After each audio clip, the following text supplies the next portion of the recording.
Anthony, you were saying you're a New Zealander and the Americans. What's this with the mouth? How does this work? One of the things I discovered when we were really focusing in on the accent and locking that down was, for example, as a New Zealander, my mouth moves vertically when I say an I.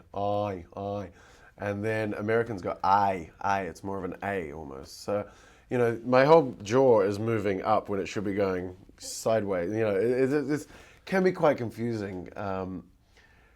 And mainly confusing for anyone listening to me if I'm trying to do the American accent. But look, we had a great dialogue coach, and he spent a lot of time just taking out trying to remove the bits that would trip me up, and he particularly initially, and then we got better as it went on. It's like anything: you practice, you get better.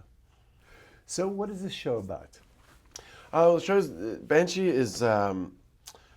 Basically, it's a small town set in Pennsylvania, which Lucas Hood, the character I play, gets out of prison. He's an ex-con, goes to find the love of his life in this small town Banshee, and she's otherwise involved, married with 2 kids. So that doesn't work out how I figured it would. And I assume the opportunity comes up to steal the identity of the local sheriff, which I gleefully take, and continue to be a criminal. So I love saying it's a love story because it really is. At its heart, it's about trying to get the love of his life back, and then, smothered in a huge amount of fighting and action. So, there's a little bit for everyone, guys, girls. Yeah.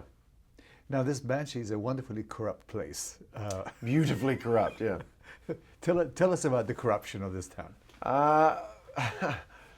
There is a line, one of the characters in the show says, David, the young girl, says, how can one town have so many scumbags?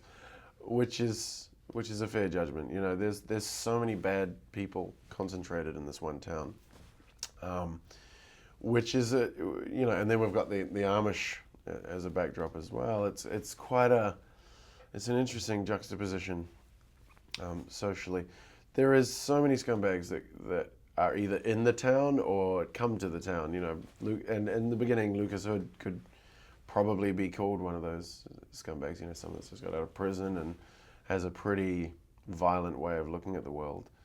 And everyone that pops up, everyone that comes into the town subsequently, it's pretty rough down there. But there's a little bit of love in Banshee as well. So what propels the story? You said that he's looking for love, but what keeps 10 episodes going? Well, it is, it's Lucas comes out of prison with one thing in mind. What's kept him alive in prison is holding on to the idea that he will reconnect with his lover and get family and become connected to society again and be part of a social group.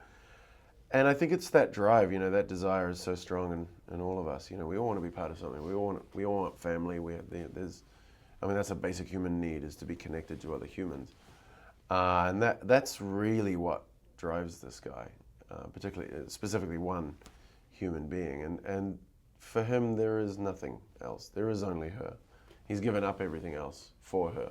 Gave up his life for 15 years. So it's that is definitely, from a character point of view, that's his main drive. The show it goes to so many different places over the course of one series. If you look back by episode 10, when you look back at the journey you've gone from episode 1, it goes all over the place. It really does. It's really exciting. There's a lot of action, a lot of romance, a lot of shootings. Body count is high, but yeah, at the end of it, you need a good stiff drink or a good cup of tea.